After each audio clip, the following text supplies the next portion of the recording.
I'd like to bring this meeting to order. Adequate notice of this meeting was provided and published in the Asbury Park Press and the Ocean Star on January 7th, 2022. Copies of the agenda were provided to the newspapers, posted on public bulletin boards in the Township website. Thank you. Roll call. Councilman Albanese. Here. Councilwoman Zapsik. Here. Councilwoman DeYoung. Here. Councilwoman Pontorero. Councilman Halloran. Vice President Crate. Here. President Minikino. Here. Thank you. Let me take a moment to salute the flag and a moment of silence, please. I pledge allegiance to the flag of the United States of America and to the republic for which it stands, one nation, under God, indivisible, with liberty and justice for all.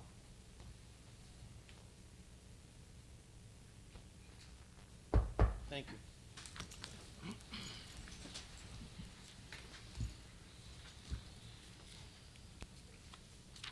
Madam Clerk, would you accept and file the reports, please? Yes, of course. Can I get a motion and a second to approve the minutes for the March 8th meeting? Motion. Second. Roll call. Councilman Albanese. Abstain. Councilwoman Zapsik. Yes. Councilwoman DeYoung. Yes. Vice President Crate. Yes. President Minikino. Yes. Thank you. So now we have a couple presentations. First, I'd like to call up Ryan Godin. Ryan's here? Good.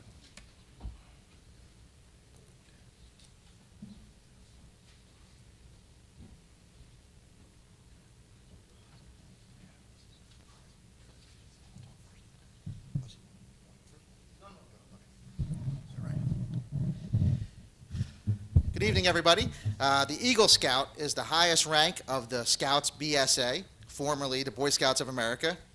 And that's because it takes years of hard work, service, and determination to become an Eagle Scout. This prestigious milestone is recognized all across the country and all across the world. And there's been prominent service personnel, astronauts, United States senators, and others, all sorts of business leaders and political leaders and just leaders in life that are among the Eagle Scout ranks and have actually reached these achievements. So this is a giant accomplishment, and that's why we like to bring in Eagle Scouts for what they do.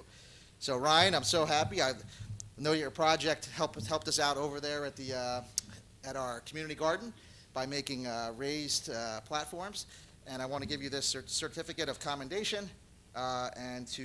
This is an honor and recognition of your achieving the rank of Eagle Scout and for your exemplary dedication to upholding the ideas that guide Scouts, including service, faith, and good citizenship. And we'd like to hear about your project. The mic is yours. So, over the course of the winter and into the spring a little bit, I went over to Havens Homestead. They have a plot of garden beds that you can rent out that were not in disrepair, but a little rundown. So for my project, I went out and cleaned up the area, and I installed 2 raised garden beds that were handicapped accessible for a new program they're running to help people with limited mobility help get around. We did some land work around, took out the grass, put down some stone dust, built these beautiful beds which are back there. Don't know if any of you have had the chance to go back there and see them since the warmer months are only starting, but if you have the chance to, they really are amazing looking. So yeah, it took a lot of hard work, and I'm glad that it's finally done and that they're there to help out people so they can now garden. All right.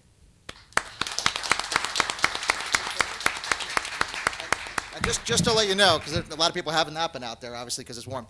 I just got a request about 10 days ago from a resident who said, "Oh, is there any way to put raised beds in over at the community garden?" And I said, "Well, good news, they're already there, thanks to an Eagle Scout. So you save taxpayers' money as well, because otherwise we would have had to build them. And so thank you very much for that as well."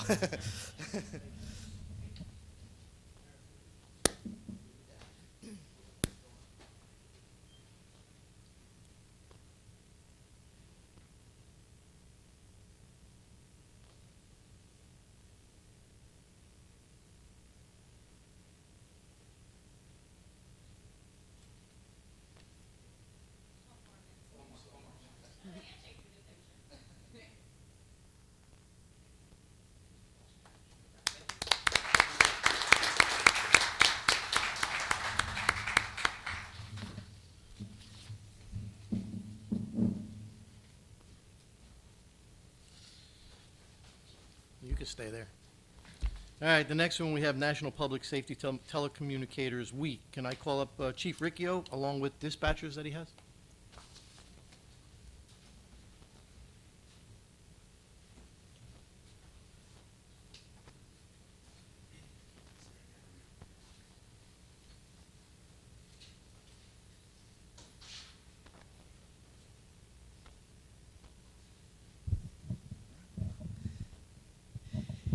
Each year, the second full week of April is dedicated to the men and women who serve as public safety telecommunicators.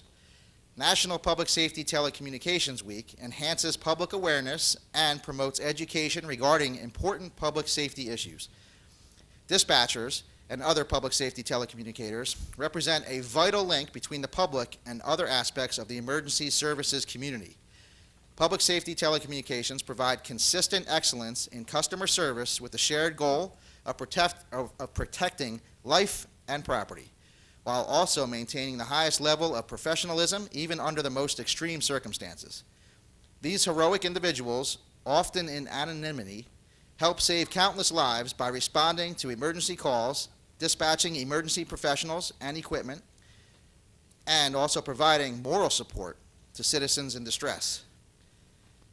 Our dispatchers here in Brick just do an excellent job. It's something that is often forgotten. You don't think about that. That's the person. You're calling the police. You're calling 911. But before it gets to the police, or before it gets to the fire company, or before it gets to our EMS drivers, there's a dispatcher there who has to deal with that stress and the crying person, or the person who was just in an accident, or something even more terrible has happened, and somebody's trying to report it. So the stress must be high level, and you got to be quick thinking and not let the stress have any impact on you. And our men and women here in Brick Township do an awesome job of that.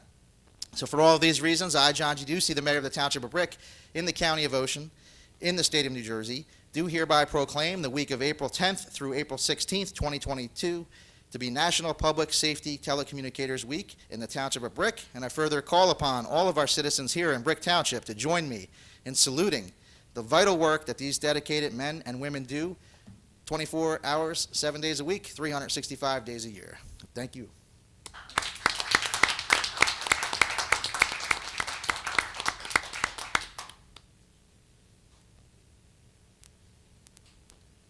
Yeah, and if I could just echo what the mayor had said, these individuals, 24/7, they're the ones that are the first line when the calls come in. It's their job to get the information and dispatch it accurately to our officers, to our fire department, to our EMS. And you don't understand until you've sat in there or tried to do their job just how difficult it is. So I commend them, and I thank you, Mayor and Council, for recognizing their efforts. I've often called them before the hidden heroes, because they're the people we don't see, as the Mayor said, but they are the first line when somebody's having a bad day. So again, thank you to all our dispatchers.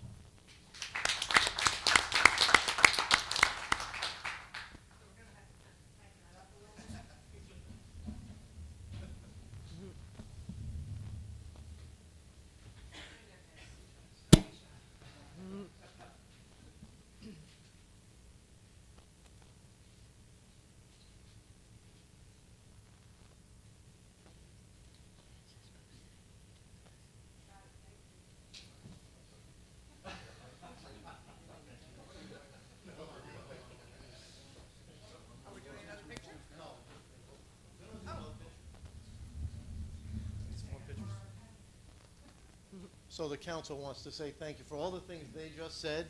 Thank you. So just so anybody knows, I represent 911 operators and dispatchers in other towns. It's what I do for a living. I've been in the room when they get calls. They're never pleasant. Sometimes they're good, but for the most part, there was a call we had. I had to leave the room because I couldn't handle just what I was listening to. So these guys deserve everything. The recognition, thank you very much for your help. Thank you. They are the first line.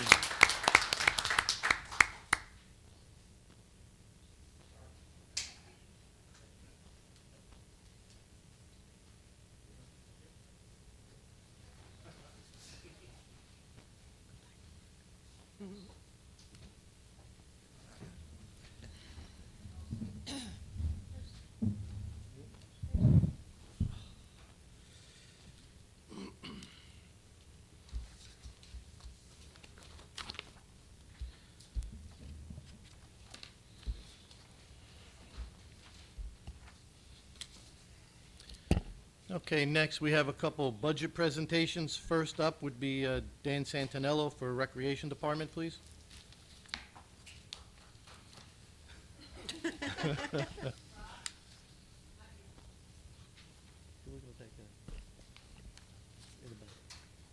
Okay, so this evening I'm going to be doing the recreation budget presentation for recreation, the marina, and our beaches. I'd like to first start off by taking the time to express my gratitude to Mayor Ducey, Council President Medicino, Vice President Crate, members of the council, and administration. On behalf of the recreation staff, I am pleased to present our 2022 budget.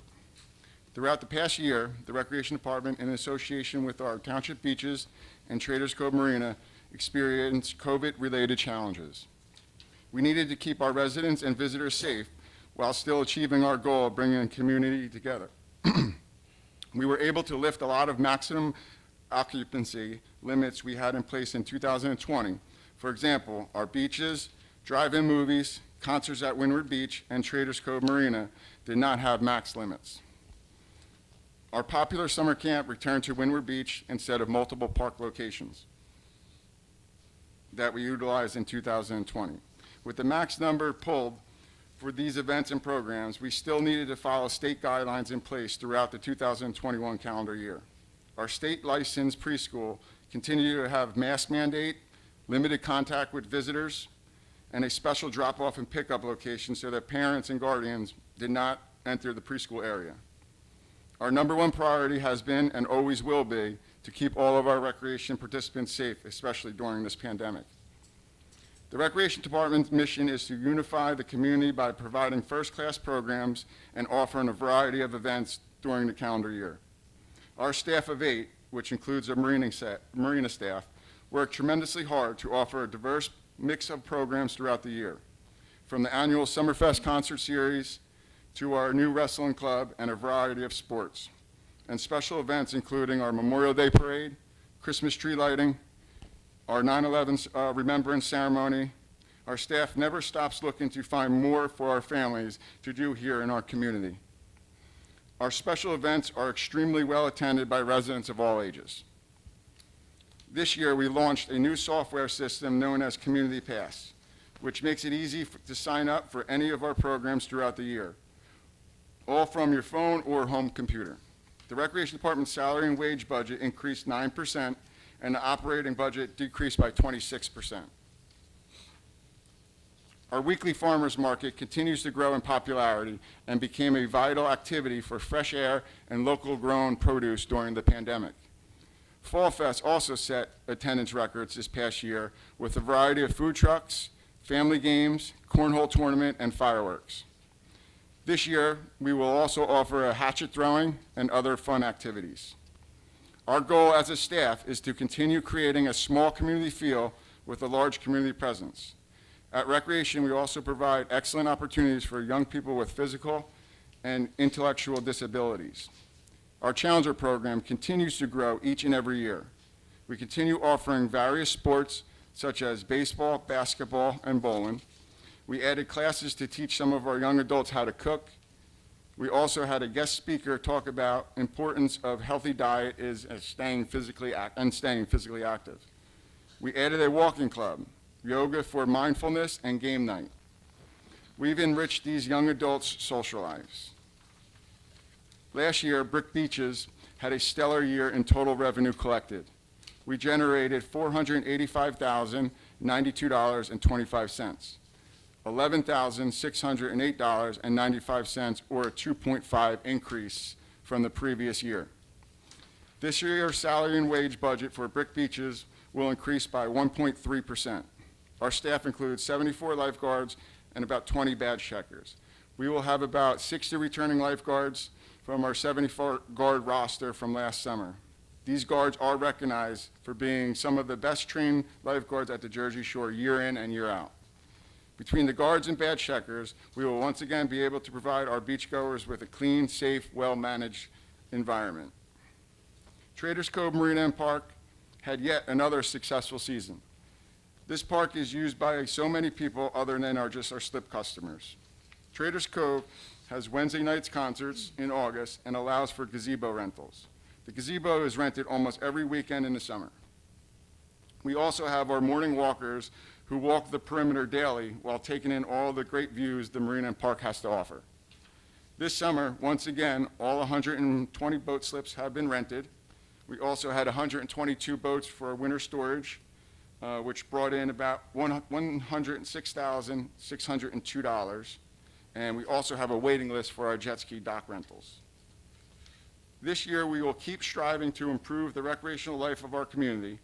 With the recreation staff has done a fantastic job in keeping our mission statement true to its word, even through the circumstances this past year were not the easiest by any means. Again, none of this would be possible without their extraordinary work. My entire staff, including part-timers and seasonal employees, always have their foot on the pedal. I'd like to give a special thanks to our Mayor Ducey, the council, our business administrator for all your support, and we look forward to another great season. Thank you.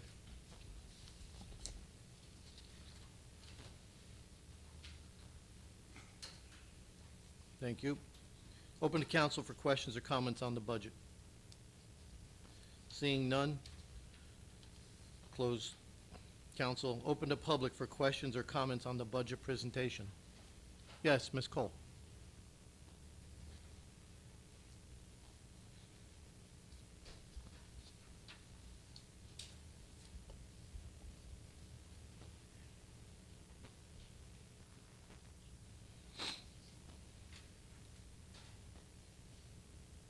Nan Carl, 18 Greenbrier Boulevard. I'll condense it to one question, which is, you talked about Traders Cove and how well it did.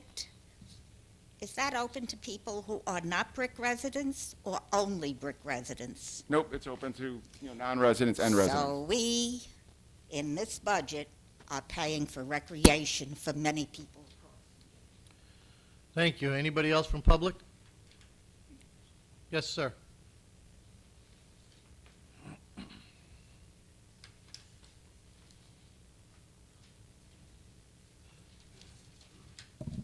Larry Reed, 475 Normandy Drive. You mentioned salary and wage increase of 9%, and then the expenses decreased. I forgot what percent you mentioned. It was 26%. Minus 26.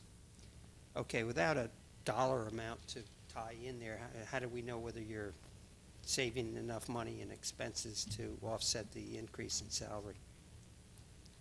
So the increase in salary is actually contractual, so those guys, go up every year until they're at their max step, which is step 12, and I believe our recreation staff is just about there, everyone that's with us, so.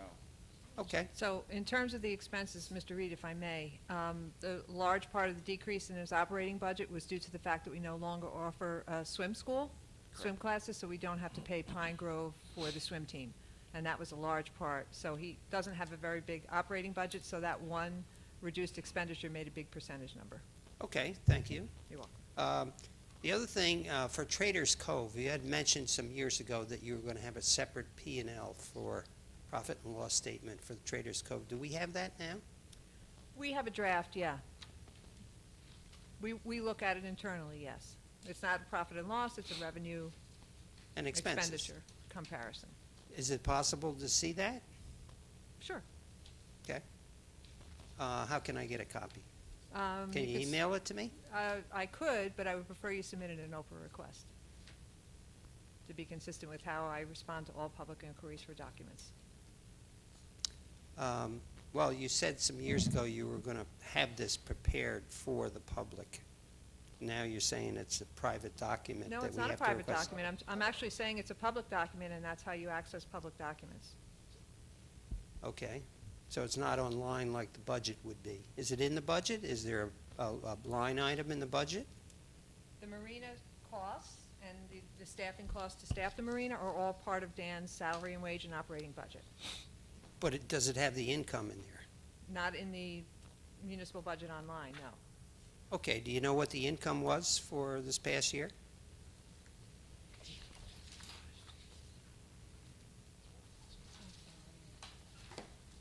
Did you have Yeah, it was about $390,680. Okay. All right. Thank you. Those are my questions. Thank you. Thank you, sir. Anybody else from public, please? Seeing none, close public. Next presentation will be from Steve Krakowski. Did I say that right? Yes. Good. Yeah.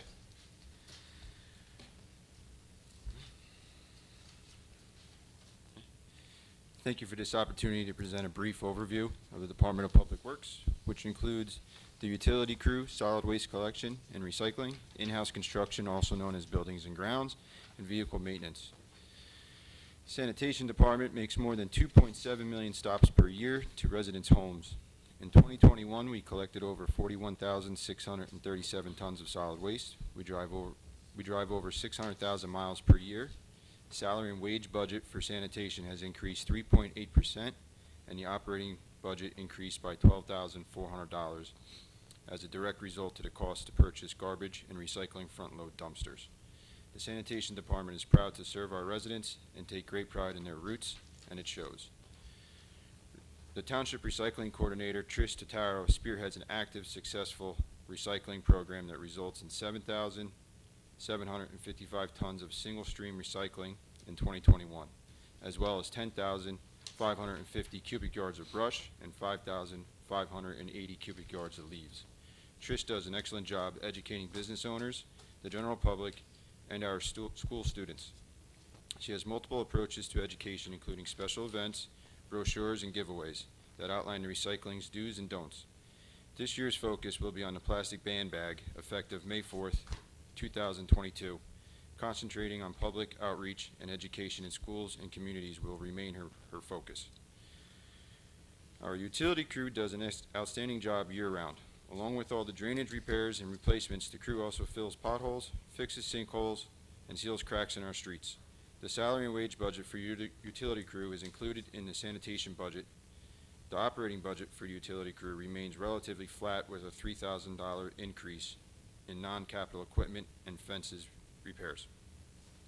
The 17 employees on the utility road crew do everything. They fill in when sanitation needs drivers, they take care of all the potholes, operate the street sweeper and jet vac, and complete necessary drainage projects. This past year, they installed a number of check valves in low-lying areas of town. They also take care of township parking lots and our public beaches and immediately respond, if needed, for brush and tree removal following weather events. One of the utility crew's favorite items is still the asphalt recycler. We no longer purchase cold patch. Instead, we use millings and broken pieces of asphalt that we have accumulated from road work. We also save on the cost of disposal of asphalt. Cold patch was not a permanent fix, and the asphalt recycler saves on manpower and wear and tear on our vehicles and fuel. In 2021, Buildings and Grounds completed the renovation of the police department's administrative offices. Their work has saved the township significant costs by not having to use an outside contractor. The 10 employees on this crew complete a significant list of projects that would cost significantly more to outsource, and they do a better job.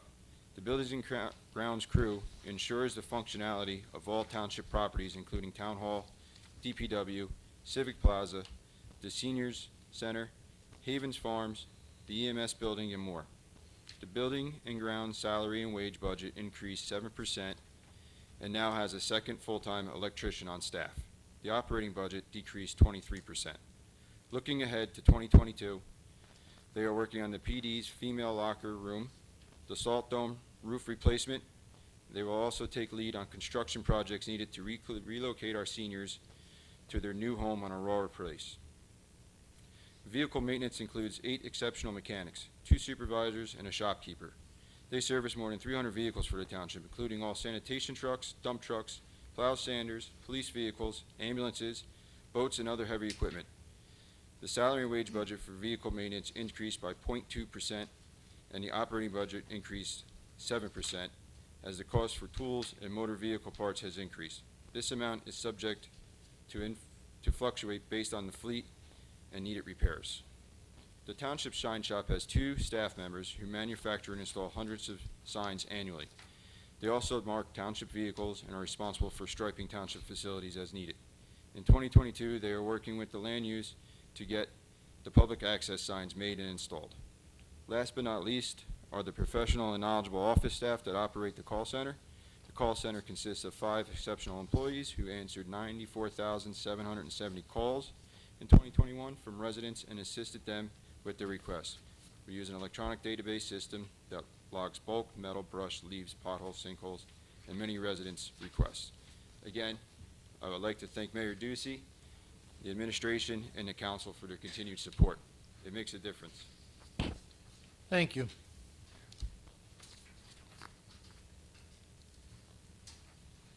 Open to council for questions or comments on the budget presentation. I just did the math real quick. Our garbage trucks drive around the earth 24 times a year. Useless trivia. Closed council. Anybody else from council? Okay. Closed council, open to the public for comments, questions, presentation. Seeing none, closed public. Next presentation is Rob Barnes, Parks Department. Burns, sorry. Wrong glasses. Good evening. On behalf of the Parks Department, I would like to take a moment to thank the Mayor, Business Administrator, Council President, Vice President, and Council for their continued leadership. I am pleased to present the Parks Department budget for 2022. The Parks Department is a division under the Department of Public Works. Our 18 full-time employees, 3 part-timers, and additional seasonal employees oversee the township parks, sports fields, grounds, and township facilities.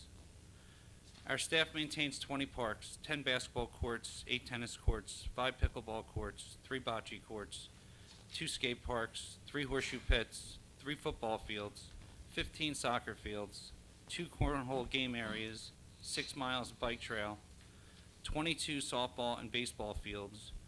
We are also responsible for all the playground, picnic areas, and maintenance repairs. We also maintain our sports field, including a 40-acre complex at Drum Point. This complex is considered and recognized as one of the best in the state. This year, we'll be remodeling the Drum Point Skate Park and converting it into a bike and scooter park. The salary and wage budget increased by 3.2%. Our operating budget increased 13% due to the increase in costs of irrigation supplies, tools, cleaning supplies for all the parks in Windward Beach. The operation budget increase also reflects an inclusion of the sprayers, and 2-cycle equipment used to be charged to capital. The Parks Department continues to take on more responsibility in the efforts to decrease the use of outside contractors. We currently manage over 225 irrigation zones with 2,500 plus sprinkler heads. There are 147 acres of grass fields maintained by the Parks Department. There are also many intersections, roadsides, detention basins that are maintained by the Parks Department. In addition, we maintain all township properties such as Town Hall, Civic Center, and Cultural Arts Center. One of our most time-consuming tasks is our annual fall and spring leaf collection. This process takes approximately 10 weeks for fall, beginning at the end of October until the second week in January. We immediately move into Christmas tree collection for 3 weeks. Spring leaf collection begins in April for approximately 3 weeks. Throughout the year, we pick up brush, leaves, deliver and repair township-issued automated cans, complete tax liens issued by the Township Code Enforcement Department. We also oversee our lake management, fertilization program, solar field maintenance, synthetic field cleaning. This year, we will continue to be responsible for the Windward Beach maintenance. The Parks Department continues to take on more responsibilities as we move forward in the renovation of our parks. We look forward to the challenge. We continue to work hard, keeping them safe and enjoyable for all of our residents. We also take an active role in many township events and work side by side with the recreational staff, helping our community events run smooth. On behalf of the Parks Department and employees, I would again like to thank Mayor Ducey, our business administrator, Township Council, and administration for their continued supports and efforts. Thank you. Thank you. Open to council for questions and comments. Seeing none, close council. Open to public for questions and comments on the budget presentation. Seeing none, close public. This brings in, thank you, gentlemen.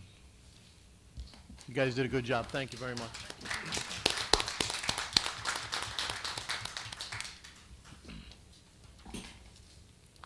turn the heat up just to watch you sweat. Okay, this brings us to our consent agenda.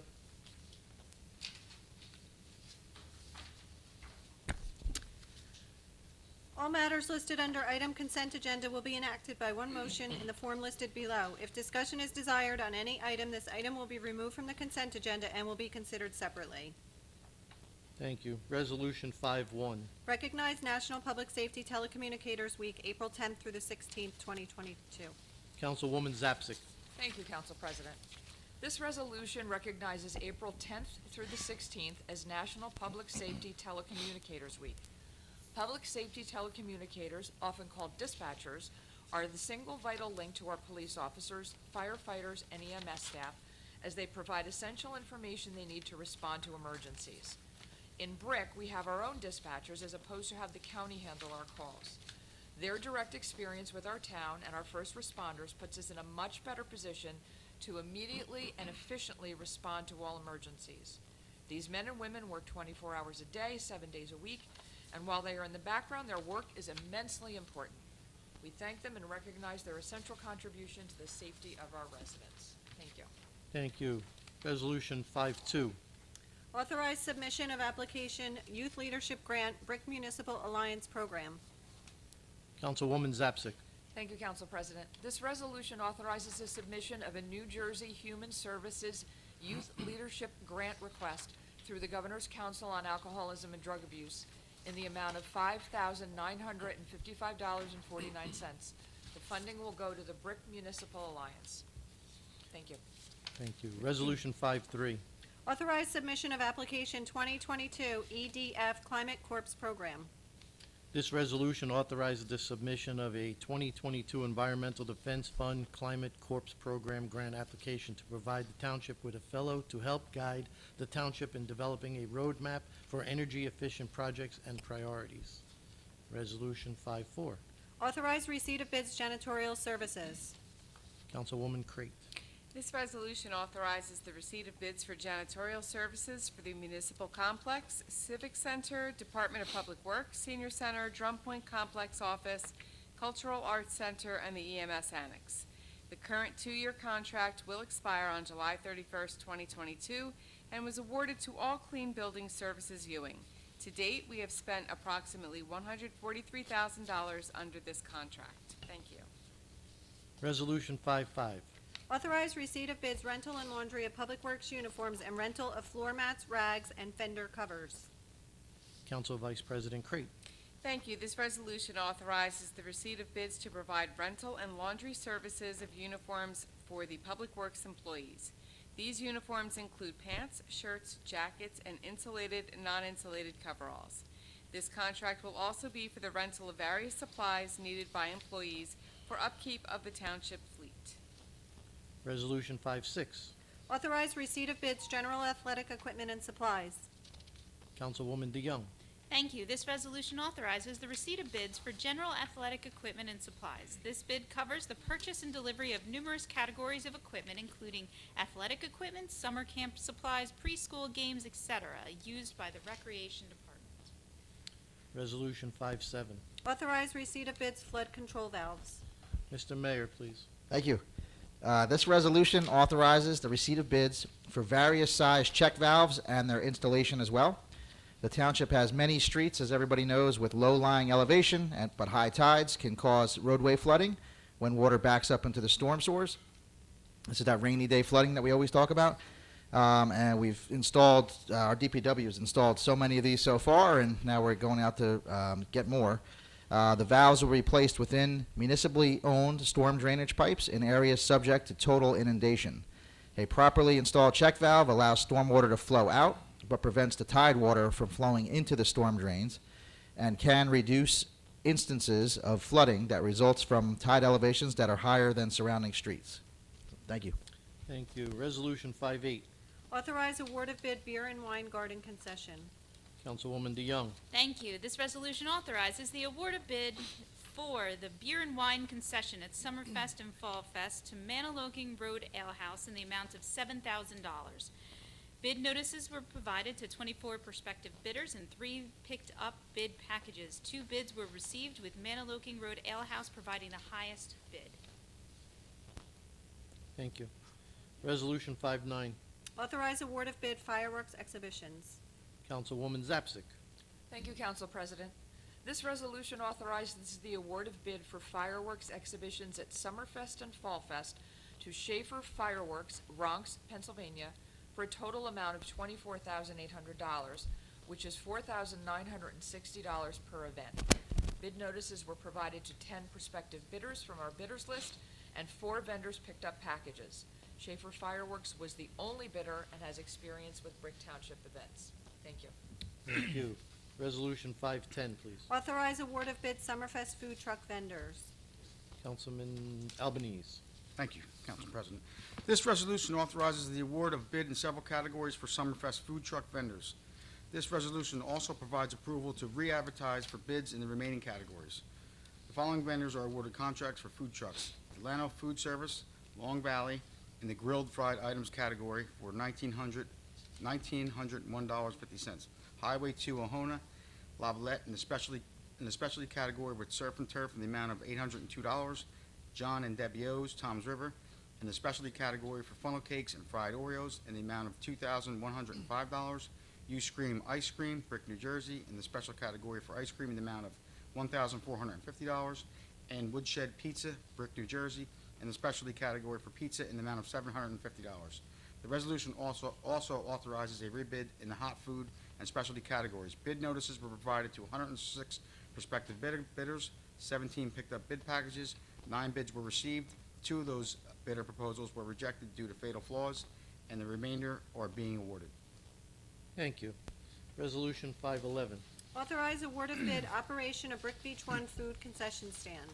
Councilwoman DeYoung.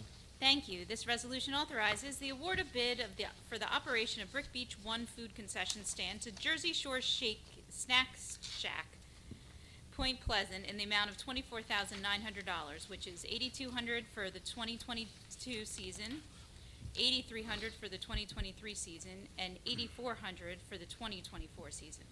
Bid notices were provided to 20 prospective bidders and 4 picked up bid packages. 2 bids were received with matching totals but different payment schedules for the annual bids. The Recreation Director recommended Jersey Shore Snacks Shack on the basis of their history and experience under the Brick Beach 3 food concession stand contract. Thank you. Resolution 5-12, please. Authorize award of bid landscape maintenance services at Solar Field. Thank you. Councilman Albanese. Thank you, President. This resolution authorizes the award of bid for landscape maintenance services at the Solar Field to On-Site Landscape Management, Millstone, in the amount of $65,000 per year for a 2-year contract. The scope of work for this project includes a spring and fall mowing, seed mix with fertilizer, hay, topsoil, mulch, vegetation removal, and disposal of riprap areas of approximately 15 acres. Bid notices were provided to 33 prospective bidders, of which 9 picked up packages. 3 bids were received, with on-site landscape management being the lowest responsible bidder. Thank you. Resolution 5-13. Authorize mayor to enter into fair and open professional service contract code enforcement prosecutor. This resolution authorizes the appointment of, Destrabats, Campbell, Staub, and Schroth, especially Anthony J. Destrabats. Especially. Esquire, to serve as code enforcement prosecutors. Sorry. That's okay. It's my bad. Resolution 5-14, please. Authorize contract EMS billing and collection. Councilwoman DeYoung. This resolution authorizes the award of contract to Coronis Health RCM to provide interim revenue management services, including pre-billing eligibility services, coding, billing, processing, notices, collection calls to patients and providers, and posting of collections at a billing rate of 7% on the amount collected by Coronis Health on behalf of Brick Township. The interim contract is needed as the township has been notified by DM Medical Billing, the current vendor for EMS billing and collection, that effective immediately, they are no longer able to perform these services. Resolution 5-15. Authorize award of contract through HGAC by National Cooperative, 1 ambulance. Council Vice President Crete. Thank you. This resolution authorizes an award of contract for a new ambulance in the amount of $204,493 to the Southwest Ambulance Sales, Kennedale, Texas. This award is being made through the Houston-Galveston Area Council of Governments National Cooperative Agreement. Resolution 516. Authorize execution of shared service agreement with Ocean County Sheriff's Traffic Enforcement Program Grant. Councilwoman Zapsik. Thank you, Council President. This resolution authorizes the execution of a shared services agreement with the Ocean County Sheriff's Traffic Enforcement Program Grant to reimburse for overtime expenses related to traffic enforcement detail on Mantoloking Road. Thank you. Resolution 517. Authorize special events permit Cinco de Mayo event. Councilwoman DeYoung. I know. This resolution authorizes a special event permit for Rosalitas to conduct a Cinco de Mayo event on Thursday, May 5th, between the hours of noon to midnight at the restaurant on Cedar Bridge Avenue. Resolution 518. Authorize special events permit Marina Party Pig Roast. Councilman Albanese. Thank you. This resolution authorizes a special events permit for a marina party and pig roast on Saturday, August 6th, between the hours of 1:30 and 9:30 at Jersey Shore Marina, 841 Route 70 East. A rain date has been scheduled for August 7th. Resolution 519. Authorize special events permit Italian Feast. Council Vice President Creighton. Thank you. This resolution authorizes a special event permit for the Epiphany Church to conduct an Italian feast on August 18th, 19th, 20th, and 21st at the church located on Beale Road between the hours of 5 and 10 p.m. Thank you. Resolution 520. Authorize special events permit River Rock and Run Relay. Councilwoman Zapsik. Thank you, Council President. This resolution authorizes a special event permit for Adam Nalvin to conduct a Rock and Run Relay event on Saturday, November 12th, between the hours of 9 a.m. and 12 p.m. at the River Rock Restaurant on Route 70. Thank you. Thank you. Resolution 521. 521A is a performance bond release for Brick 70 developers on Route 70 in the amount of $88,589.45. B is a performance bond release for Brick Route 70 developers on Route 70 in the amount of $15,080.40. C is a performance bond reduction for Two Farms, Inc. on Route 88 in the amount of $85,865.40, being reduced to $51,169.50. And the cash performance bond in the amount of $9,540.60, being reduced to $5,685.50, returning $3,855.10 to the applicant. D is a performance bond and inspection fund release for Dean Cateranizite on Eagle Pass in the amount of $11,754.90. E is an inspection fund release for Land Design on Mantoloking Road in the amount of $399.96. F is an inspection fund release for Game LLC, Cara Realtors on Brick Boulevard in the amount of $374.36. G is an inspection fund release for Kevin Ludicini on Brick Boulevard and Route 70 in the amount of $876.30. And that's all I have. Thank you. That's the end of our consent agenda. Can I get a motion in a second? Second. Open to council. Who made the second? Closed council. Open to public for questions on the resolutions. Ms. Cole.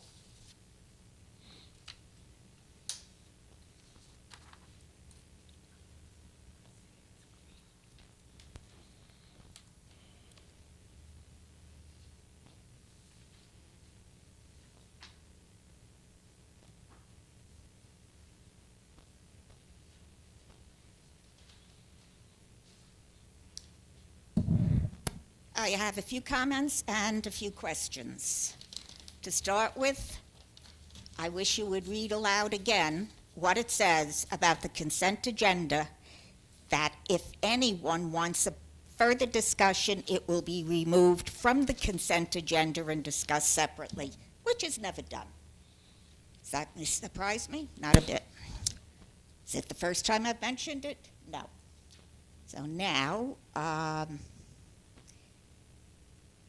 see. Telecommunications. When you call 911, where does your call go? when somebody in Brick, in a vehicle or at home, but in Brook, Goes to the police department. where? Here? Yes, there's a room in the back, yes. Because the last time that I did this, which was, last time actually, was from Lakewood. And it went downtown to Tom's River. Other times I've made it from Brick, it went to Tom's River. And then they notified the Brick dispatcher. So it's changed, and it now comes directly to a site here in the Brick Police Department building. Yes. Okay.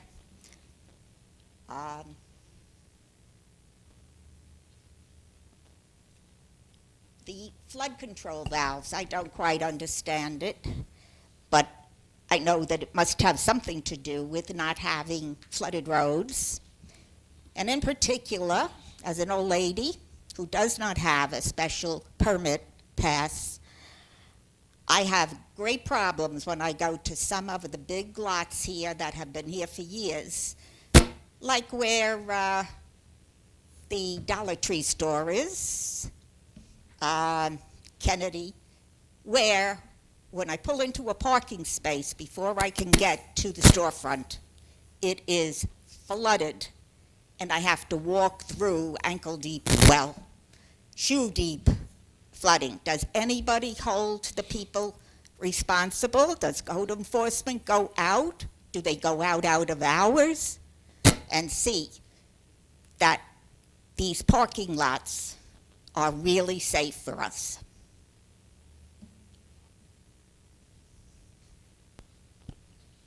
Do you want to answer? So our engineering department will go out and check out complaints if we've received them about flooding issues, whether it's on private property or public property, and our code enforcement department does work on Saturdays.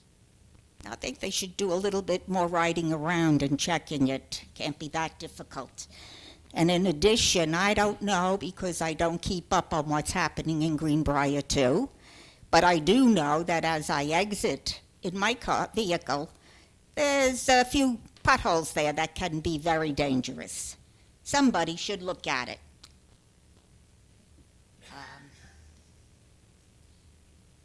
The food concessions, etc., for these various resolutions. How does it work, money in dollars and cents wise?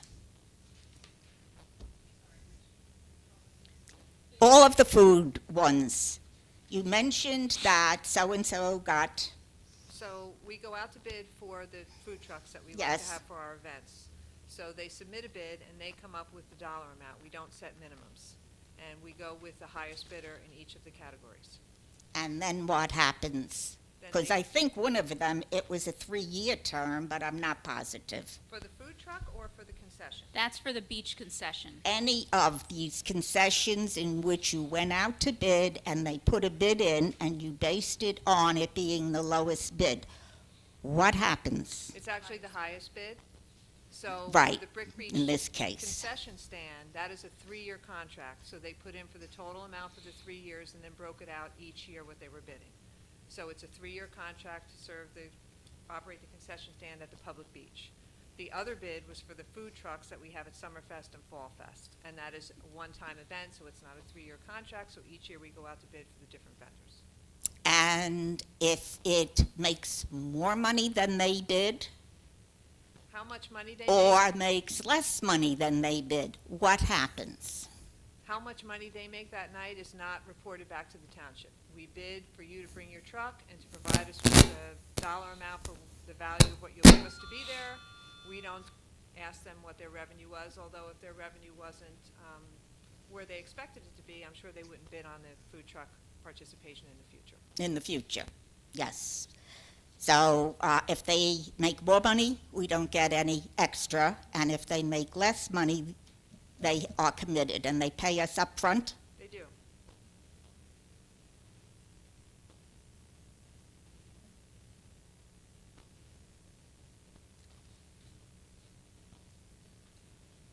The ambulance, it's from Texas.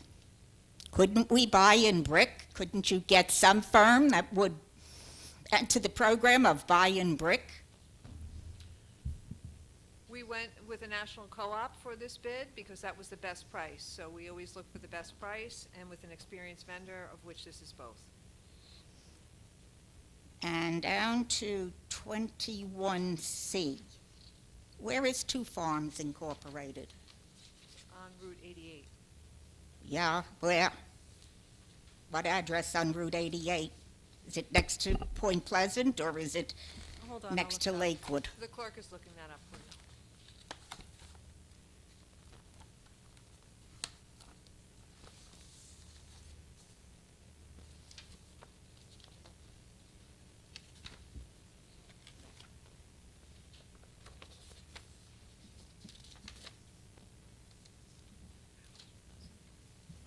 Seventeen 48 Route 88. Anyone have an idea where It's 17? at the interchange, the Route 88 and 70 interchange. It's the Royal Farms. It's Royal Farms. It's Royal Farms. Is that open? No, I don't think so. No. Anybody have any idea when it might open? No, So that's Wawa, actually. Isn't it? It's Royal Farms. Royal Farms, sorry, the other one. Royal Farms has a pending DOT application, so cannot open until the application is completed. And that'll be completed when I die. I will just say that September. I want to know, when are you going to hear the word of the citizens? When do we get to speak? When do we get a website that you will look at and know what we want, what we need, and what would be desirable? And the last thing is, I'm not sure you have something about a prosecutor, I believe. Somewhere here it mentions about a prosecutor. How about from here on in, that you don't hire people to do those jobs who live or work in brick? Hire them from outside, like way up north, because the nepotism and corruption in brick is horrible. Thank you. Anybody else from public?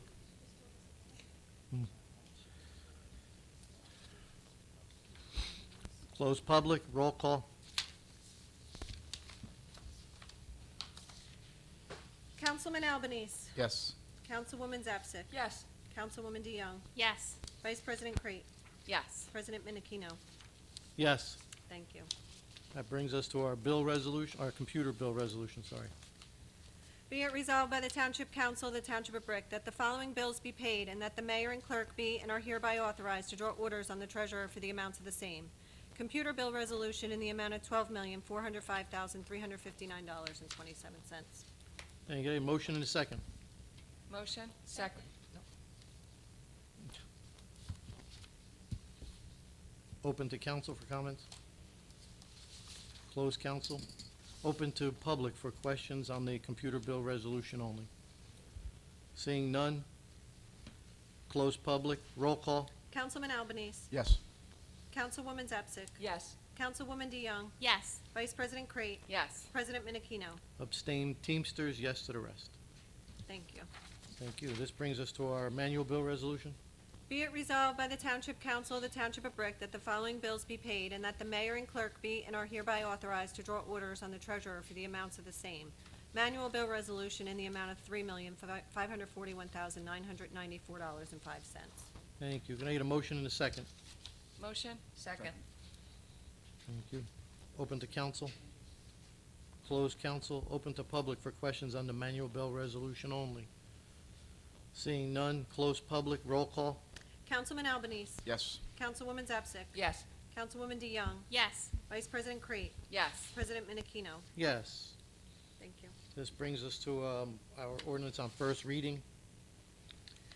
An ordinance of the Township of Brick, County of Ocean, State of New Jersey, authorizing a special tax assessment for Nageco Beach, Block 97, lots 96 through 114, Block 98, lots 1, 2, 83 through 95, for lagoon dredging project. Thank you. Mrs. Bergen. Sure. The township has received a statewide dredge permit from the NJDEP, a project that was years in the making. Our engineering department has identified 5 priority areas in need of dredge and have identified Nageco Lagoon as the first lagoon to be dredged. The project is slated to start in June. As a project involving private property, the township must proceed with the required cost share from the private property owners. This ordinance establishes the need for the project and the need for the assessment. A meeting with the property owners has been scheduled for later this month to go over the specifics. Thank you. Can I get a motion and a second? Motion? Open to council for comments. Closed council, roll call. Councilman Albanese. Yes. Councilwoman Zapsik. Yes. Councilwoman DeYoung. Yes. Vice President Crate. Yes. President Menachino. Yes. Thank you. We have an ordinance on second reading, 7-1. Calendar year 2022 ordinance to exceed the municipal budget appropriation limits and to establish a cap bank, NJSA 40A:4-4514. Thank you. This ordinance allows the township to establish a cap bank for future use. The ordinance allows the increase of budget appropriations to allow the township to bank an unused monetary room. The cap bank ordinance allows the township to increase budget appropriations by 3.5% over the prior year's appropriations, and the bank any unused appropriations room for the next 2 succeeding years. The ordinance is simply precautionary. It is not funded through tax increases, since it is only used for subsequent years should we need to fund a one-time expenditure. The monies available by this cap rate ordinance may be used to offset costs for any future disasters and the need for any future emergency appropriations. We are not generating cash, we are creating an ability to raise money should we need it. If the funds are not needed in the succeeding 2 years, the bank simply dissolves. Motion and a second. Motion? Second. Open to council. Closed council, open to public. Yes, sir, Mr. Finelli. No, just this one. First one was the first reading, this was the second reading. I believe no. Right? In public comments, you can ask comments. Yes, sir. Thank you. Anybody else from public? Closed public, roll call. Councilman Albanese. Yes. Councilwoman Zapsik. Yes. Councilwoman DeYoung. Yes. Vice President Crate. Yes. President Menachino. Yes. Thank you. All right, another one, 7-2. An ordinance of the Township of Brick, County of Ocean, State of New Jersey, amending and supplementing Chapter 245 of the Township Code to add a new article to be entitled Placement of Small Cell Facilities and Wireless Poles in the Public Right-of-Way. Councilman Albanese, please. Thank you, President. The Council's Public Safety Committee recommended this ordinance in an effort to regulate 5G infrastructure that was researched by the Township's telecommunications expert. The ordinance is necessary to give the Township the ability to have some say in 5G technology that is coming into municipalities across the state. According to federal law, municipalities can't stop the technology. The only actions municipalities can take is to regulate the equipment. The proposed ordinance allows the township to drive the aesthetics. The cell carriers are looking to rent space on private properties, and township has no control other than requiring site plan approval. An ordinance allows the township to establish parameters for design, height, etc. Thank you. Motion or a second? Motion? Second. Open to council. Seeing none, closed council, open to public. Closed public, roll call. Councilman Albanese. Yes. Councilwoman Zapsik. Yes. Councilwoman DeYoung. Yes. Vice President Crate. Yes. President Menachino. Yes. Thank you. This brings us to public comments. Please note that each person addressing the council during any section of the meeting during which public comment is permitted shall limit his or her remarks to 5 minutes pursuant to Brick Township Administrative Code, Section 2-33B. Thank you. Open to public. Yes, sir, Mr. Sluka.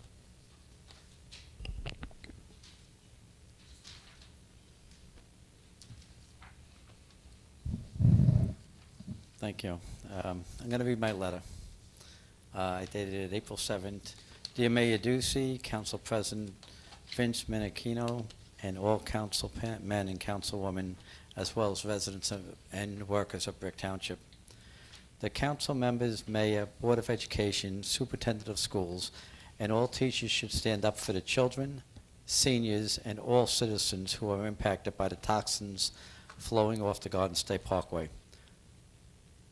All the mayors of Ocean and Monmouth County should stand against the state-run bureaucracy, including the New Jersey Turnpike Authority, and it is time that we take legal action because the shore communities really do have no friends in Trenton. We truly should act now, save the future for our children and the lives of our seniors. The state administration has never acted with any caring for the residents of the shore communities. It seems that for the past 9 years, the mayor and council have conducted themselves in a manner to benefit the entirety of the population and have done so in a non-political manner, but there seems to be no adequate solution for the problems associated with the Garden State Parkway's toxins.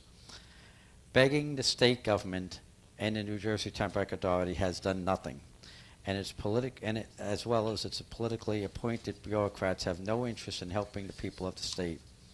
A large wall with added thick brush is needed in the Garden State Parkway for many areas of brick, including Evergreen Woods, Greenbrier, Briar Mill, Birchwood, Brick High School, Town Hall, and actually other areas in Brick Township, in order to cut down some of the noise and toxins off of this Garden State Parkway. In many areas of Ocean County, people are awakened at nights from loud bursts of truck noises. Children are always exposed to the toxins in the playgrounds, the bus stops, the ball fields that border and come close to the Garden State Parkway, and the seniors expect their health to degenerate more quickly as the pollution causing COPD and other heart and lung ailments impact their lives. The residents of Brick Township and all residents on the streets surrounding this Garden State Parkway are at risk to early onset of COPD, heart attack, asthma, autism, premature death, as well as other ailments, and the governor and his band of political appointees seems not to care. The time to act is now. And I didn't know if I said my address, 950 Sylvia Court, John Sluka. Thanks for your time. I yield back 2 minutes and 10 seconds. Thank you, sir. Anybody else from public, please? Yes.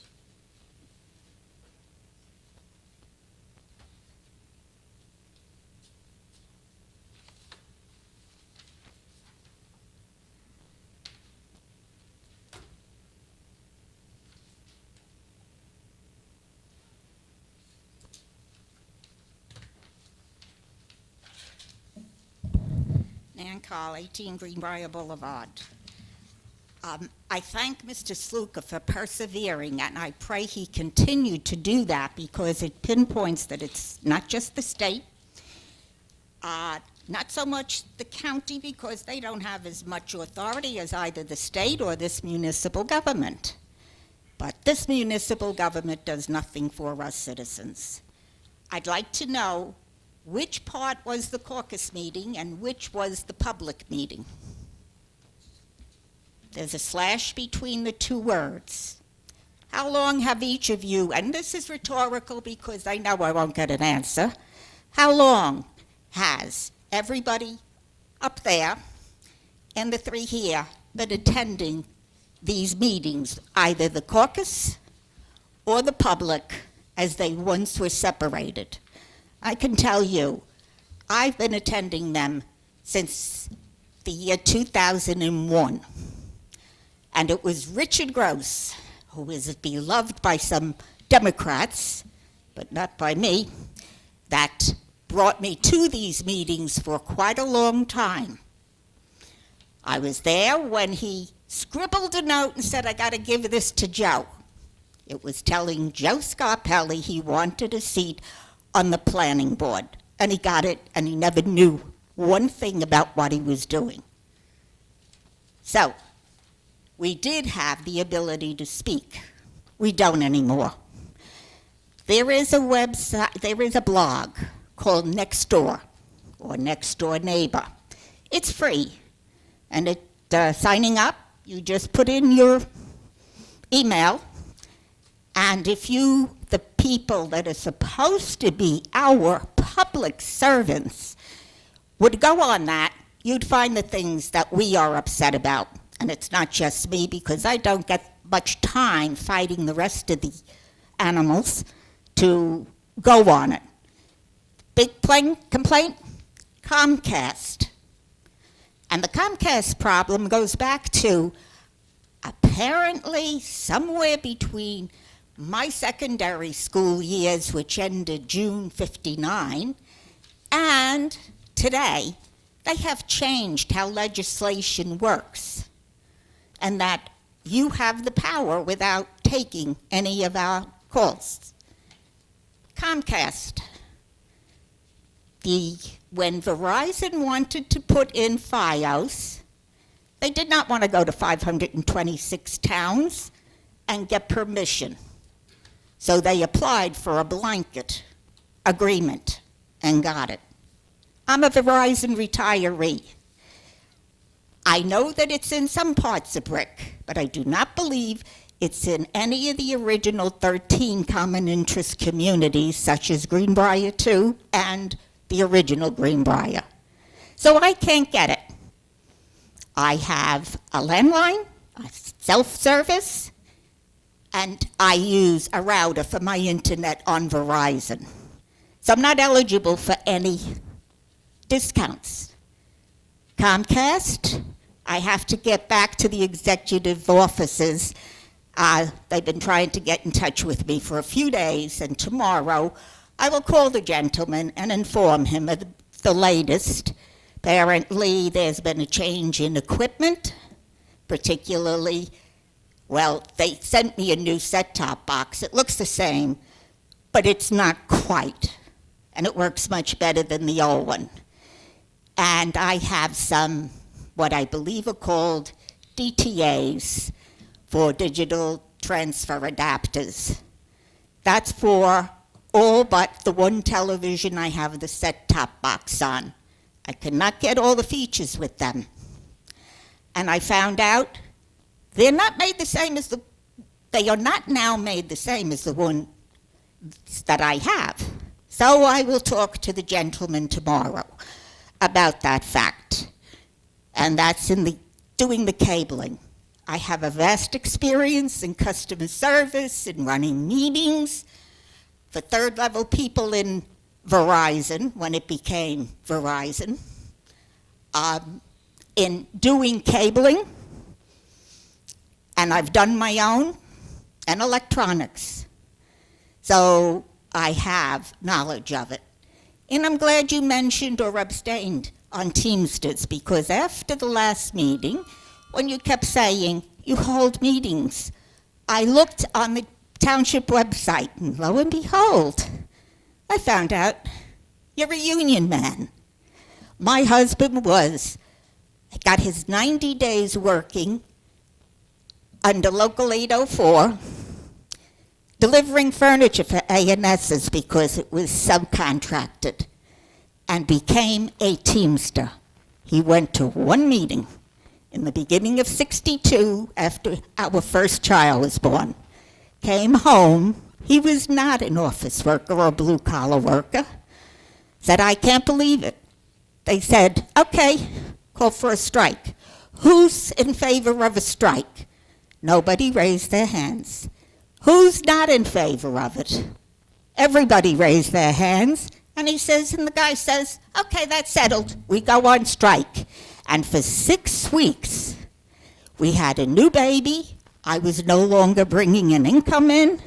I had expenses I had to pay. And thank God for families. I have no use, and I'll throw out a name. Ron Carey was the president of his local, and he became good friends with Ron. I see by Wikipedia they've whitewashed what he did, because my younger son became a Teamster, and I used to see it and tell him, know what that guy did to your father? Thank you. Anybody else from public? Yes, sir. Go ahead, Mr. Finelli.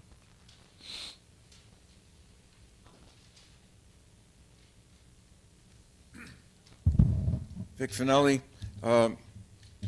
Questions, comments on the dredging thing that you voted on. As a person that lives on a lagoon, that's why I'm asking. If I look at this correctly and look at the lot numbers, that roughly 32 lots, based on what this is that about right? Say again? About right, 32 lots, okay. Have we done this dredging before, or is this the first time we're doing it in the township?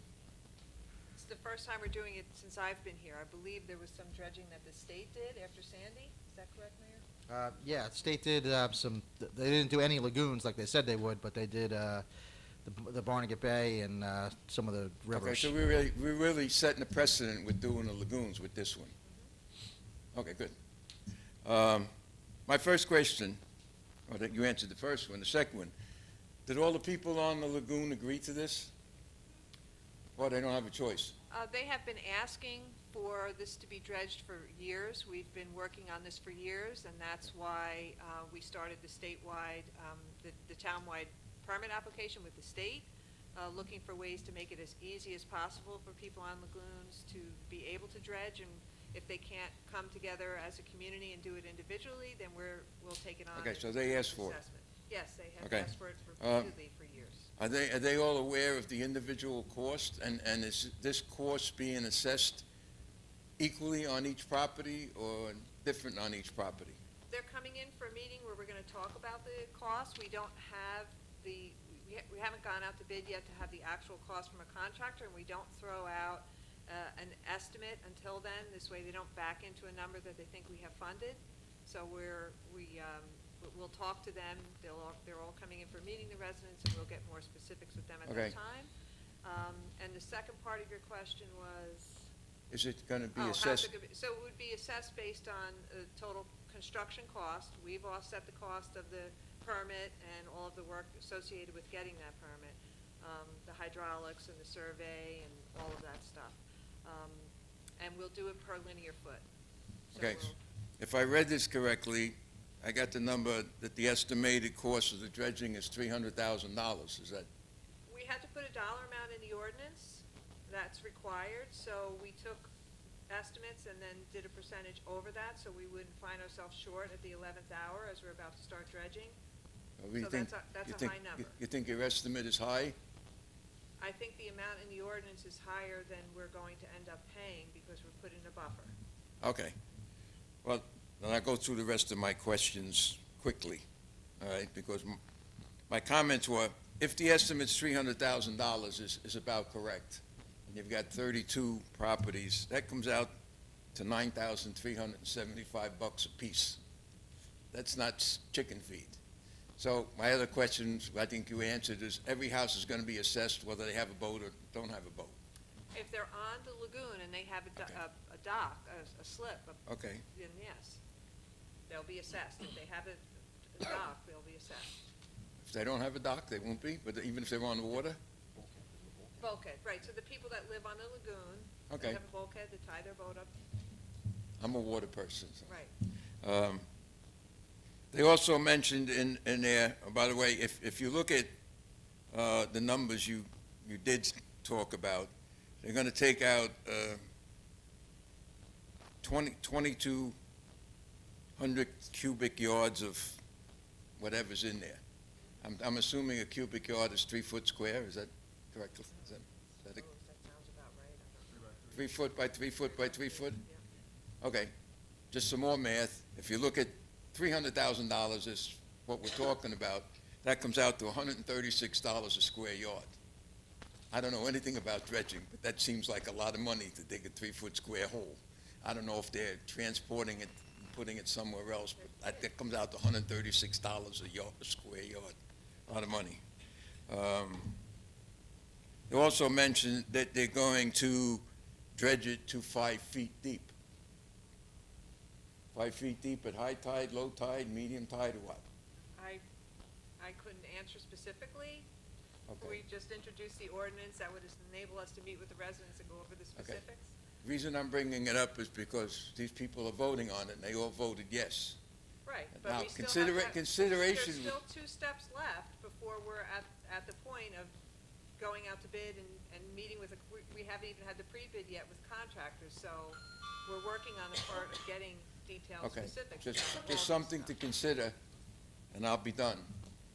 If they quote you at 5 feet deep, it has to be specified high tide or low tide. Okay, Because if it's 5 feet deep at high tide, when it goes down to low tide, people still aren't going to be able to get their boats in or out.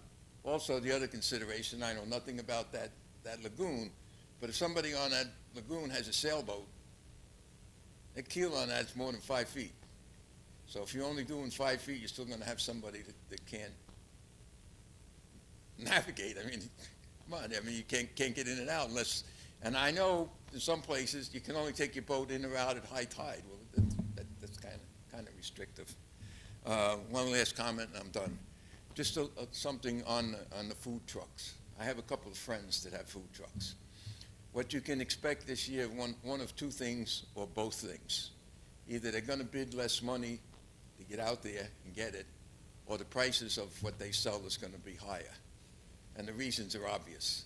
Number one, the price of gas is through the roof. Number two, the price of propane, which powers a lot of those trucks, is through the roof. And number three, the cost of food is through the roof. So yeah, we'll have all those food trucks out there, but the prices and people are going to be saying, yada, yada, yada.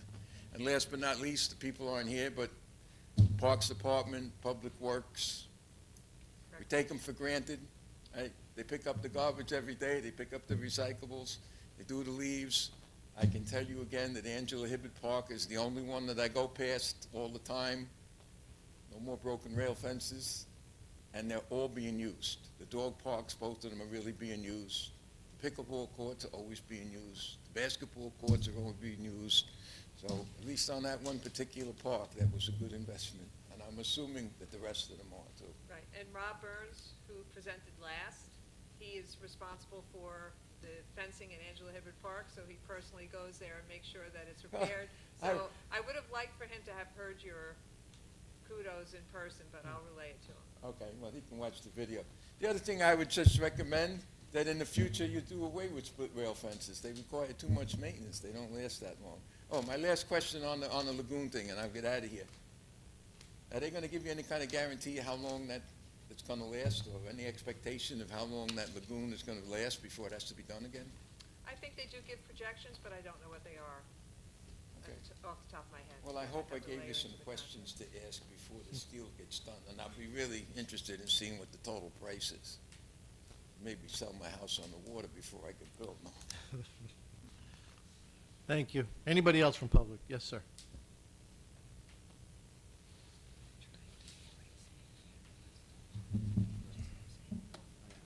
Stephen Brill, Jenny Court, Brick. As you are aware, a fire occurred last January on exit 91, the Garden State Parkway, which is located alongside Evergreen Woods Park Condominium Association. The fire was started in an underground conduit that crossed both north and southbound lanes. The thick black smoke was observed. During this event, Evergreen Park homeowners noted a heavy chemical odor, not normally associated with brush or a forest fire. Some noticed lung irritation. The smoke permeated their homes. Subsequently, it was reported that this conduit was lined with fiberglass impregnated epoxy. A hazmat response team should have been summoned to analyze the air pollution for particulate and toxic fumes. This was not done. In fact, Evergreen Woods residents were told they did not have to evacuate. Was it safe to remain in our homes? What was this decision based on? Surely the obvious spread of the fire was one factor, but the insidious toxic fumes should also have been considered. The handling of this fire is a failure on every governmental level. I have contacted each department and government agency that should have been involved in protecting the public. None felt it was incumbent upon their organization to investigate this incident as to the toxic fumes. Their response was to point to another agency. This situation could have been avoided and less costly had the sound barrier to protect Evergreen Woods condominium complex been installed. That $3.5 million to replace the conduit liner need not to have happened. The sound barrier would have prevented this. The cost of this fire will be charged to the Garden State Parkway toll payers. At least you think that Brick property taxpayers will not be charged for this fire's cost. The fire trucks and supplies that were used came from the Brick Fire Department. No bill for this was submitted to New Jersey Turnpike Authority. The New Jersey Turnpike Authority should reimburse our fire department for this expenditure. They are one of the most profitable highways in the country. BRIC should also re-examine the tax-free status of the New Jersey Turnpike Authority and request that they pay in lieu of taxes an appropriate yearly amount for BRIC services. And this is my investigation into that fire. Anyone wants to see it. Thank you. Thank you, sir. Anybody else from public? Yes, sir.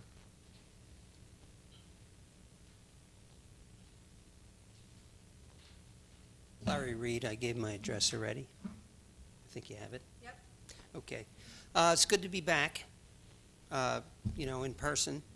As I've said for years, democracy is a contact sport, so you have to come down, as some of my fellow BRIC residents have, to express what they want and would like to see the council and the town do.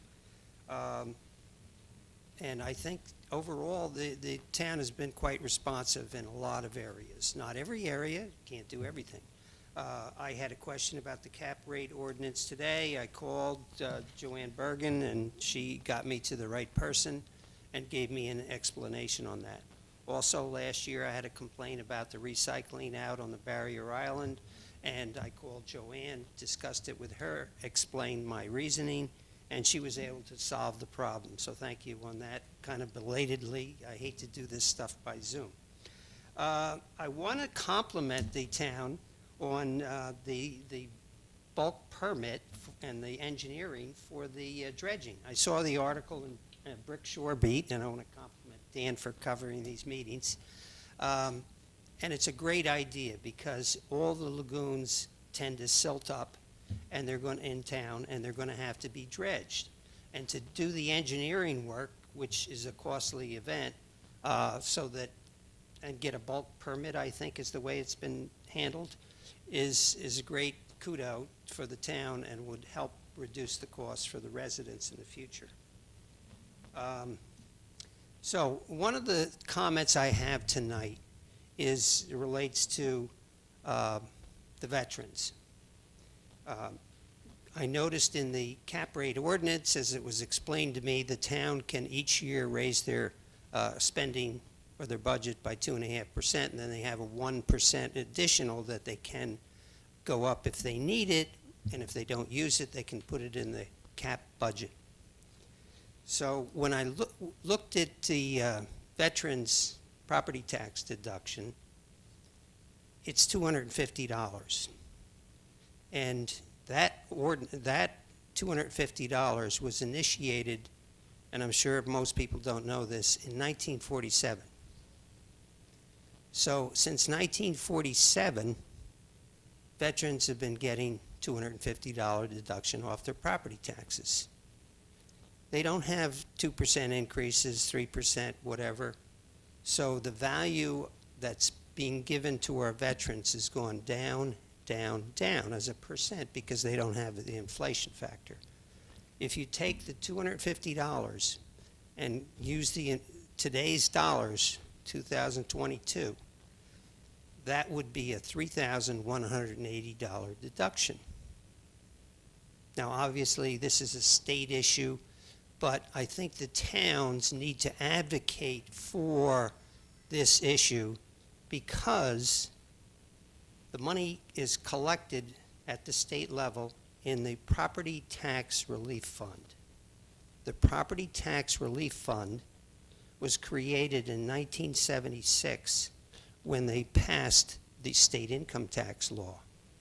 So all the money from the state income tax goes into the Property Tax Relief Fund. And for this year's budget, 22, that is $17 billion with a B. Okay?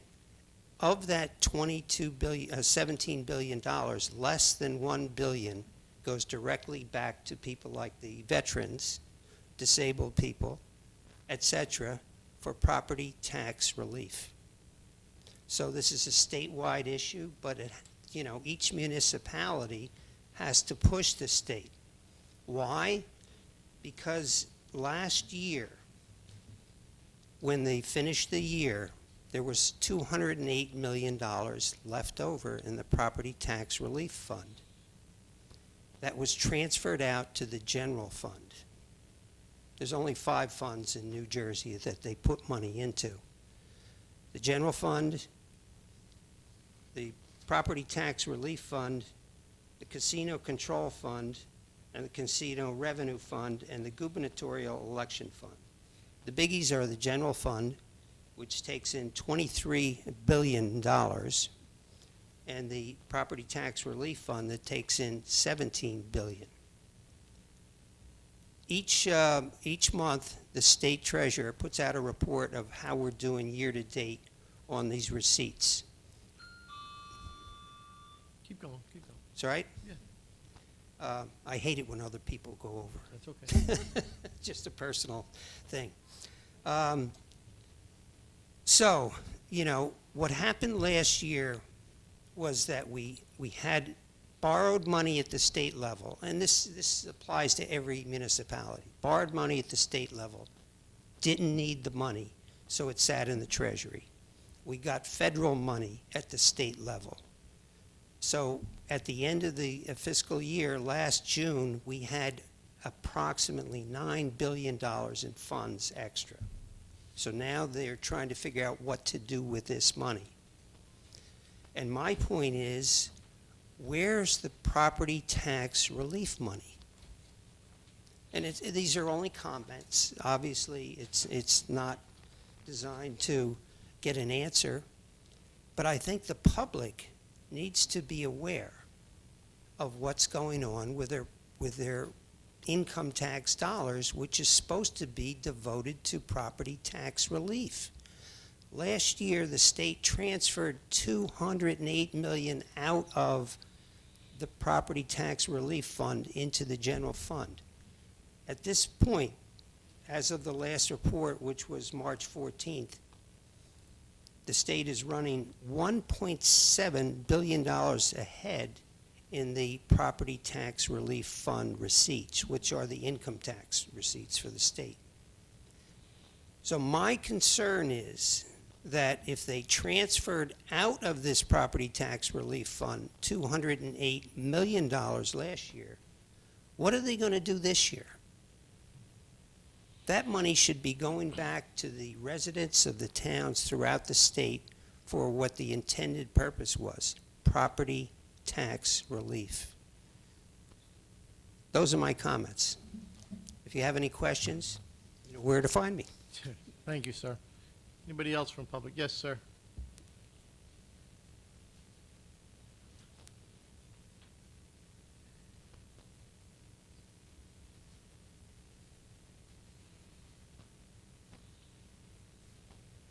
Good evening, Mayor, members of council and the administration. Council President, at the March 22nd meeting, you made some comments in front of the public comments about your concern about the guardrails, and I personally thought it was appropriate. However, when you opened those remarks, you made a comment about we volunteer for this job. And then you went on to say we were elected to represent the people of Brick, et cetera. With that statement, that is not a factually accurate statement. And since the meeting minutes are not only memorialized, they're going to be approved, and ultimately they're on YouTube, I think we need some clarification on that. So my first question is, and I apologize, I had to leave after you made your remarks because I had a lot of work to do that night, and I wasn't sure when the council commented, or the mayor, or perhaps Ms. Bergen, was there any comment made about that statement? The statement of what? That we volunteer? Yes. So we are elected officials up here, yes, and I made those comments. So when I made the comments, I also listed about a dozen or 15 other things that we do in this town. I volunteer my time on weekends, nights, different days, holidays, all different functions. That's what I meant when I said we volunteer for things. I don't need to do those things. I do them because I care about what's going on in this town. We're not just public officials. We volunteer. We do a lot of things in this town. Absolutely. And again, they are volunteer work. It's something that we do. You know, we're elected officials to do what we do up here. That doesn't mean I have to step up and do, you know, wreath laying on graves for military people. I don't have to do all that. I come from a military family, so I take a lot of pride in that. I'm also a union member. I do a lot of volunteer work. So when I said volunteer, that's what I meant. If I wasn't clear, I apologize, but No, that's what I and meant. I'm not looking for apology. I Right. think we need a clarification, because the council does in fact have a salary. Yes. And you, as the president of the council, get an additional piece to that. You also, all of you have potentially the opportunity to take health care benefits or to waive such benefits. And I think there should be a clarification on that. Obviously, it wasn't brought up. I understand what you do. All of us, many people in this town volunteer. Mhm. I get all that. Yeah. But that's a misleading statement, because it should have started. If you want to talk about the guardrails and behavior of the residents, that's your prerogative as the council president. However, your prerogative is not to start saying things like, we volunteer as an organization up here. It's factually not true. I'll tell you the elected officials that do volunteer, and to the mayor's point when you introduced the budget, the Board of Election, that handles about 2/3 of our budget. So for clarification, I'd like at this time, what exactly do council people make in their salary?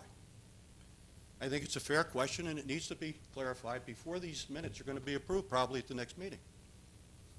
Does Mr. anybody want to tell me what Hold on. a council Mr. person makes? Mr. Starkey, is he allowed to poll the board? I'm not even asking, I'm just asking a general I question. can't say that, because the salaries are a matter of public record. Correct. It's set by ordinance, and it's, everyone knows, I think, is it 4,500? 8,000 for council members and 10,000 for the council president, Yeah. something like that? No, it's a ballpark So- ordinance. I'll tell you my view. I think I've seen the hours that are put in here, the days and the weeks and the months. To me, that is close to a volunteer, but there is some remuneration for that. Yes. No, and I think, I understand what they do, and a lot of these people I see at many events, and I get that. But I think that clarification, so you're thinking it's around 8,000 for a council person? It's set by ordinance. I just don't Correct. know it off the top of my Okay. head. And a council president would get something in addition to that? I think it's about $1,000 a year, Okay. something to that effect. Okay, fine. And then they can take health care benefits. They can continue to take them. Is that a correct statement? Correct.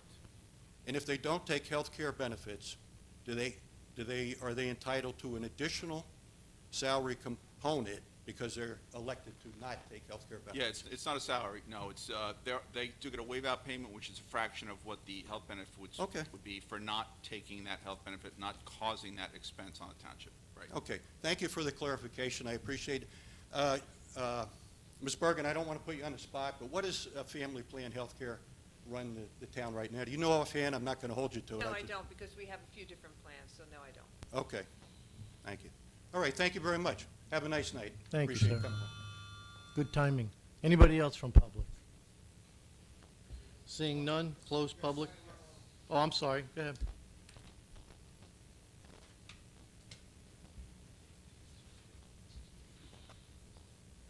Hi. How are you? You state your name and address, please? Yes, my name's Ivan Harris. I live at 45 Delmar Drive, Brick Township. And I just became aware 2 weeks ago of a project that's happening across the street from where I live. I've been told it's going to be a sober house that's been proposed, and I've heard that it's been approved already. I only heard about this 3 weeks ago. I heard about this meeting today, that it was going to be on the agenda. I don't see it on the agenda, so I'm just curious about this proposal. Sober house. Yeah, so those are controlled by the state DCA, so there's no approval process in the town. There's no, like, planning board meeting or board of adjustment that you see for businesses and for, like, housing developments and things like that. It's an existing house already Yeah, that because- somebody's bought, so it doesn't come through the town. It comes, guess the state DCA, which is the, not Consumer Affairs, it's, what's it? Community Affairs. Community Affairs, thank you. Would that constitute a business enterprise in a residential neighborhood? No, actually, and just as a part, so the state has a law as far as zoning. Yeah. Like if you were saying, oh, we should change the zoning laws and not allow them in residential zones. I mean, it's a house, so, but they allow them it's a state law.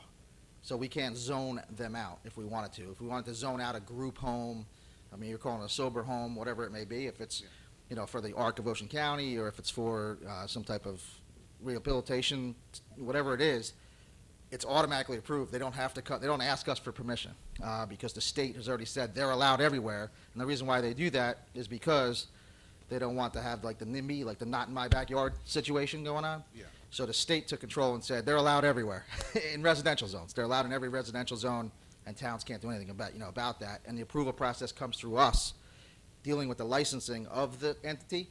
So if there's something wrong with the license of the entity, the DCA will not allow it. So it will have to be licensed then? The owners have to be licensed by the state DCA. That's the approval process. When will we know about that part, that we can? I would guess when they move in, you would know who it is. So they'll already be living there then? Yeah, I don't know any other system. I don't know, like the state doesn't have a hearing. They look at licenses and make sure they're compliant with whatever the licenses are, depending on what they're doing. Yeah. And then people just, you know, from what I heard from other residents from past houses, Yeah. just one day the people are in there, you know, whoever's living there, whatever group it might be. It's not like there's a public hearing where you can Yeah, go and because talk. I thought that that's what I was coming to, like a debate about it. It's not even on the schedule. Oh, no, we wouldn't have a say anyway. It would be like either the planning board, board of adjustment, something like that, but the state took all that away from towns. Yeah, this is my Long first time ago. meeting, so Yeah, I no wasn't problem. sure how it works. Yep, that's, But I wanted to raise an objection to be able to at least talk about it before it happened. yeah, you want to reach out to the state DCA, Division of Community Affairs. Department of Community Affairs. I'm sorry. Community Affairs. The DCA always, there's two DCAs, that's why. Department of Community Affairs. And then if you go online and look at it, it'll say like something like divisions under that, and that would be where you want to go. To There's the, actually a webpage Is there? that Okay, lists thanks. the regulations and the licensing requirements for sober living homes. So if you Google New Jersey sober living homes, I think it's an F license, an F-class license that is required for an operator. And you should hit their landing page, which will give you all the regulations. Okay. Thank you. Thank you. Thank you, sir. Anybody else from public? Seeing none, close public. Council comments? Mrs. Bergen? No, thank you. Mr. Mayor? thank you. I just want to just give a little bit of an update. Last couple meetings, there's been comments of like, oh, can we get a copy of that? And then, you know, Ms. Bergen or whoever may say, well, you have to put in an OPA request. And like, it seems like people are treating that like it's a punishment. It's definitely not a punishment. So the way to get public records, OPRA stands for Open Public Records Act, and it's a system that's specifically put in by the state government so that there's certain deadlines that have to be met, and you know, documents that are allowed, not allowed, things like that. So it's a system that's put there to get public records. And it's a simple request. There's something out there called Oprah Machine, so it's really easy to do. And then ask what you want. And what that does, it now starts clocks. So depending on what you're asking for, there's certain time limits and things like that. But what it also does is it shows how what's the word I'm looking for? How many requests we get. So there's a system here so that when there's additional laws trying to be passed and things like that by the state, and it's an unfunded mandate. So we have employees that spend a lot of time doing OPRA requests, and there's a cost to that the state should be refunding us for, you know, paying us for, because when state says you have to do something, they should be funding it. And so what happens with OPRA is the state government actually exempts themselves from it. So not only do they say, municipalities, you have to do this and pay for it, and figure out how to pay for it, we're not going to let you OPRA anything from us. We're exempt from OPRA. You can't ask for any public records. So it's a ridiculous system. And what can help towns like us, that with mayors like me that want to fight this about the expense and the fact that it should be paid for by the state, is the number. So every request that comes in, we're able to figure out, okay, this is how many we have a department head meeting, and we hear about how many OPRAs there are every month, and it's hundreds, if not thousands, or 1,000 or more. it's a big number. So you have somebody who has to fill all these. And it's a big number, and adding to that number is helpful. I know it's not helpful, particularly to the clerk's office, but it helps in this fight against an unfunded mandate, which shouldn't be allowed. There's actually a state law against it, but it doesn't apparently apply to Oprah and them, because they know what the cost is. They know how expensive it is. Luckily here we have a little bit larger department, which means more requests, but some of the smaller towns get absolutely crushed.